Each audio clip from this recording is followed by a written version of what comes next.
Continuación del breve esbozo biográfico de Carlos Marx, con una exposición del marxismo hecho por el más acreditado de los marxistas, Vladimir Ilich Lenin.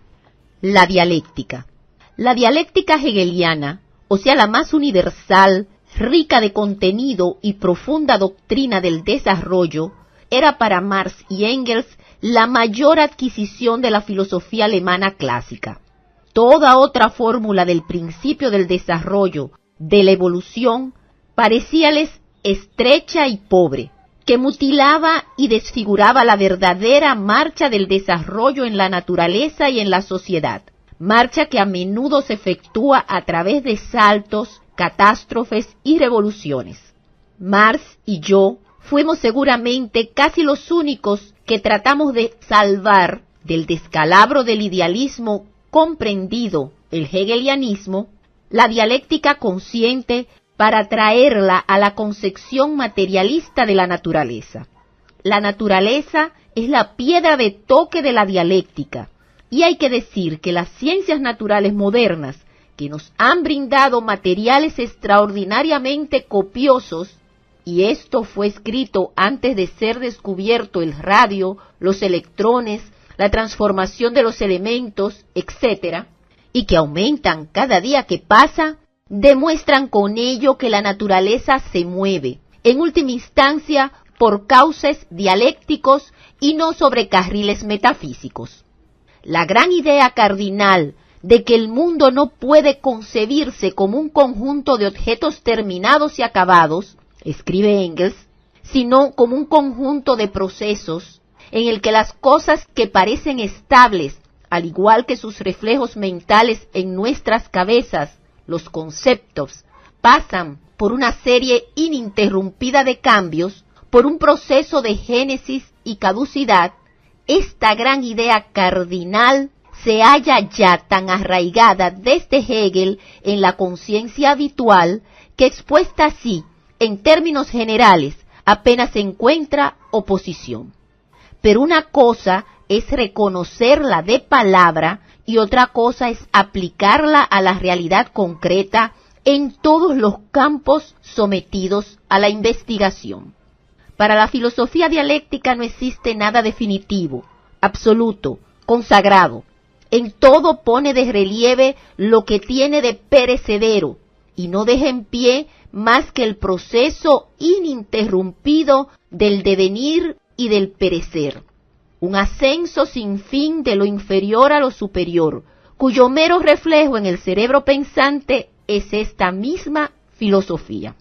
Así pues, la dialéctica es, según Marx, la ciencia de las leyes generales del movimiento, tanto el del mundo exterior como el del pensamiento humano. Este aspecto revolucionario de la filosofía hegeliana es el que Marx recoge y desarrolla. El materialismo dialéctico no necesita de ninguna filosofía entronizada sobre las demás ciencias.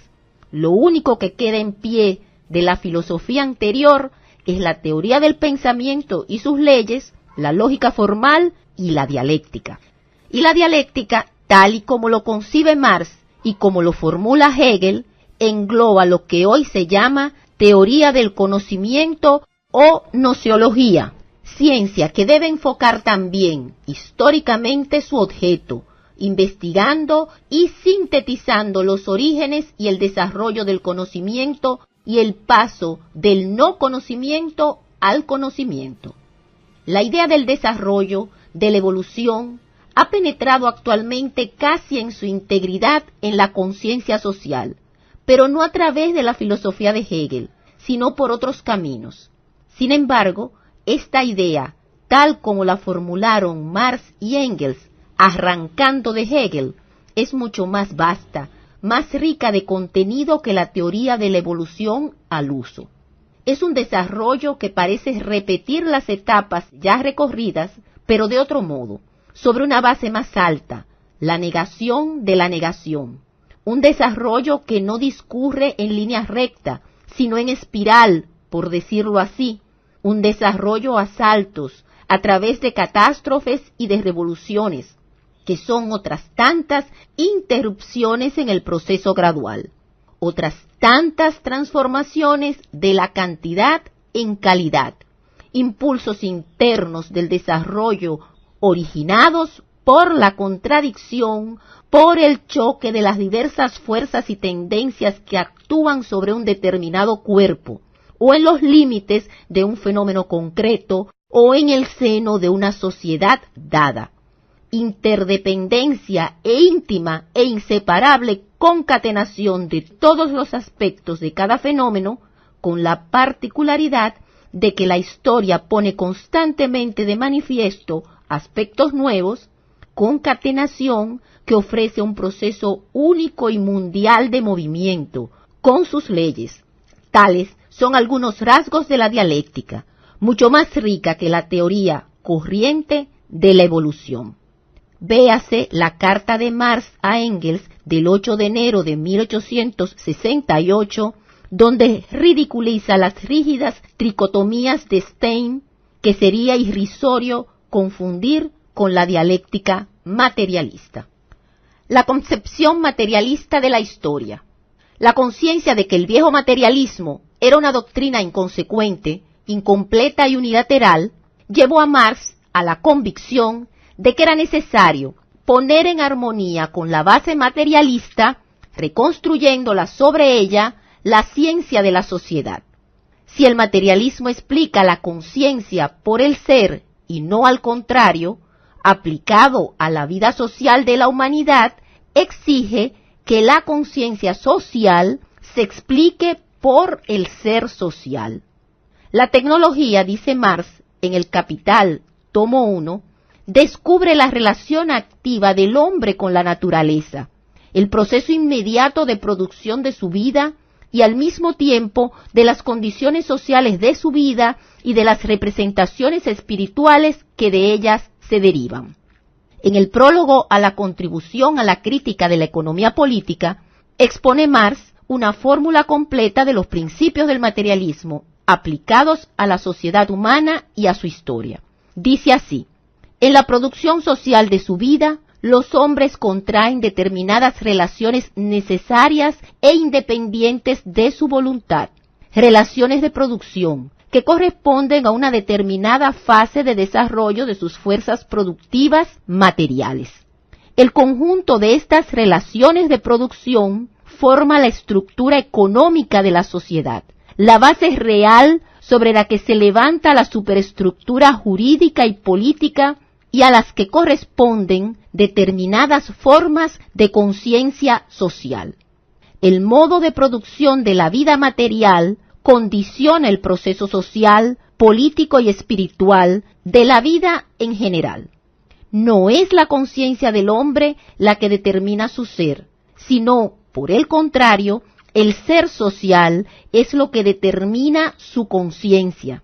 Al llegar a una determinada fase de desarrollo, las fuerzas productivas materiales de la sociedad chocan con las relaciones de producción existentes, o, lo que no es más que la expresión jurídica de esto, con las relaciones de propiedad dentro de las cuales se han desenvuelto hasta allí. De formas de desarrollo de las fuerzas productivas, estas relaciones se convierten en trabas suyas y se abre así una época de revolución social. Al cambiar la base económica, se revoluciona más o menos rápidamente toda la inmensa superestructura erigida sobre ella. Cuando se estudian esas revoluciones, hay que distinguir siempre los cambios materiales ocurridos en las condiciones económicas de producción y que pueden apreciarse con la exactitud propia de las ciencias naturales, y las formas jurídicas, políticas, religiosas, artísticas o filosóficas, en una palabra, las formas ideológicas en que los hombres adquieren conciencia de este conflicto y luchan por resolverlo. Y del mismo modo que no podemos juzgar a un individuo por lo que él piensa de sí, no podemos juzgar tampoco a estas épocas de revolución por su conciencia, sino que, por el contrario, hay que explicarse esa conciencia por las contradicciones de la vida material, por el conflicto existente entre las fuerzas productivas sociales y las relaciones de producción. A grandes rasgos, podemos designar, como otras tantas épocas de progreso, en la formación económica de la sociedad, el modo de producción asiático, el antiguo, el feudal y el moderno burgués. Compárese con la concisa fórmula que Marx da en su carta a Engels del 7 de julio de 1866. Nuestra teoría de la organización del trabajo determinada por los medios de producción. La concepción materialista de la historia, o, mejor dicho, la consecuente aplicación y extensión del materialismo al campo de los fenómenos sociales, acaba con los dos defectos fundamentales de las teorías de la historia anteriores a Marx. En primer lugar, en el mejor de los casos, estas teorías solo consideraban los móviles ideológicos de la actividad histórica de los hombres sin investigar el origen de esos móviles, sin percibir las leyes objetivas que rigen el desarrollo del sistema de las relaciones sociales, sin advertir las raíces de estas relaciones en el grado de progreso de la producción material. En segundo lugar, las viejas teorías no abarcaban precisamente las acciones de las masas de la población, mientras que el materialismo histórico permitió por primera vez el estudio con la exactitud del naturalista de las condiciones sociales de la vida de las masas y de los cambios experimentados por estas condiciones. La sociología y la historiografía anteriores a Marx acumularon, en el mejor de los casos, datos no analizados y fragmentarios, y expusieron algunos aspectos del proceso histórico. El marxismo señaló el camino para una investigación universal y completa del proceso de nacimiento, desarrollo y decadencia de las formaciones sociales y económicas, examinando el conjunto de todas las tendencias contradictorias y contrastándolas en las condiciones exactamente determinables de vida y de producción de las distintas clases de la sociedad, eliminando el subjetivismo y la arbitrariedad en la elección de las diversas ideas dominantes o en su interpretación, y poniendo al descubierto las raíces de todas las ideas y de todas las diversas tendencias manifestadas en el estado de las fuerzas materiales productivas, sin excepción alguna. Son los hombres los que hacen su propia historia, pero ¿qué determina los móviles de estos hombres, y más exactamente de las masas humanas? ¿A qué se deben los choques de las ideas y aspiraciones contradictorias? ¿Qué representa el conjunto de todos estos choques que se producen en la masa toda de las sociedades humanas? ¿Cuáles son las condiciones objetivas de producción de la vida material que forman la base de toda la actuación histórica de los hombres? ¿Cuál es la ley que preside el desenvolvimiento de estas condiciones?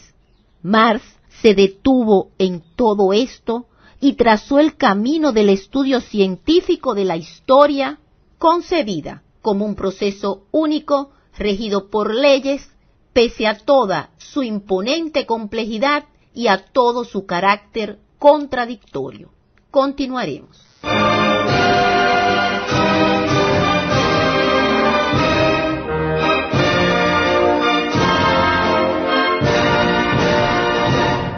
Está usted escuchando la voz del Partido Comunista de la República Dominicana, Pacoredo.